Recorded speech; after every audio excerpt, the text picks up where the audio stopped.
Hi, my name is Preston Durham, and today I'll be doing my research panel presentation. So thank you for watching. My topic is on the effect of gender and racial gaps on preference voting in elections in democratic societies. And this first slide will be on the basis and differences of the gender gap and the exact differences between both the inter and intra-racial and gender differences and what creates that gap. So my topic is centered around the voting preferences and habits of people in democratic countries and societies based on the preconceived notions, prejudices, and barriers to politics that present themselves in these societies based on just how you're born and the experiences that you're born with.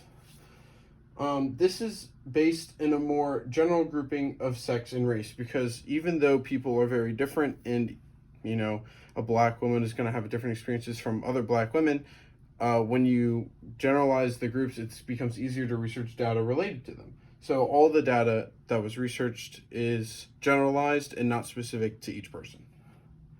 The literature I read and researched for this was concerned with the voting behaviors of individuals, usually focusing on one aspect of their voting behavior rather than looking at it as a whole. So instead of looking at the whole racialized gender gap, it looks at one aspect of it being maybe just how a white woman votes compared to a white man, or how black people in general vote in relation to white people in general.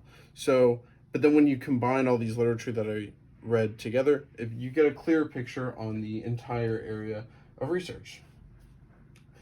So after compiling that research, it becomes a lot more obvious when you compare the voting behaviors of each race and gender, being black women, black men, and white women. And yes, this does not include other races, but these are the most prevalent ones in the United States and in most other democratic societies in the West. So, for example, or not for example, but when you compare the voting behaviors of each, you realize that the biggest gap between voting behaviors is between white men and black women. With black women generally voting for more progressive candidates, which generally end up being the Democratic candidates, while white men vote for the more conservative candidates, which generally tend to be Republican. And generally, I mean, there are some conservative Democratic candidates and some liberal or progressive Republican candidates. However, generally and most of the time, it does not pan out that way. And just like sometimes white men will vote for Democratic candidates and black women will vote for Republican, it's just generally that doesn't really happen. Now, to understand the reason for why these groups vote the way they do, it becomes important to realize the history of race and gender in politics. As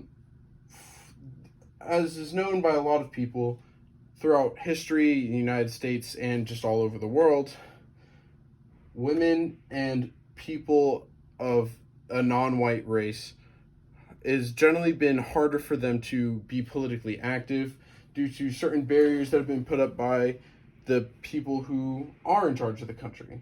So, for example, white women or women in general didn't get the right to vote until 1921, and because of that, they never really had their voices heard at all.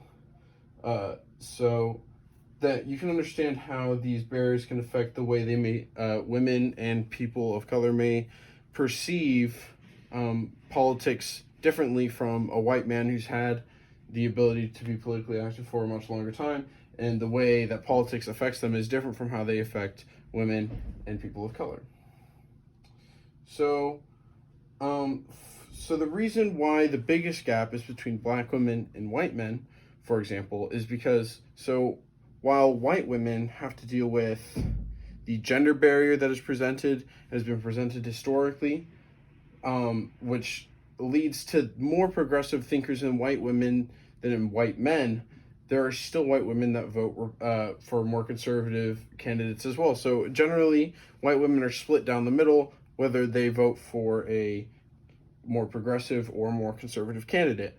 While, and same thing with black men. Black men, while they do lean more towards the progressive side, with around 70% of them usually voting for progressive candidates or Democratic candidates, there's around 30%, or sometimes more, depending on the election and the candidate, that will vote for Republican or a more conservative candidate. But generally, and most often, black women who are forced to deal with both the race and gender barriers that are in politics, just factually, they end up attempting to become more politically active and trying to go for more office holding positions due to this difficulty in trying to become more progressive. So, due to wanting to get more office holding positions, they are much more likely to vote for a progressive candidate, hence voting more Democratic in these recent elections, because it leads to what they want a lot more, which leads to almost over 90% of black women voting Democrat almost every election. And just like how they are voting for progressive because it moves legislation in a direction that helps them to become more politically active and active in society, white men usually vote for more conservative because being progressive doesn't necessarily benefit them as much as it would benefit others, and being conservative would benefit them more. So white men will generally vote on more conservative side, with usually 75% voting Republican each election, and the other 25% voting for either independent or Democrat. So that leads to the very wide racialized gender gap between black women and white men. And despite the claims of the elections in the United States being gender and race neutral, this is obviously not the case, because almost every election it's shown that your race and gender heavily affects who you're going to vote for, based on the preconceived notions and prejudices that come with being that race or gender, and the historical context of those races and genders in politics. So the only way to truly create a race and gender neutral, voting system in the United States and in democratic countries as a whole, is to start closing that gap and to make each candidate more tailored to universal beliefs, and to not make them more specific to cater to specific race or gender. Thank you. And these are my resources. These are the 5 literatures that I researched.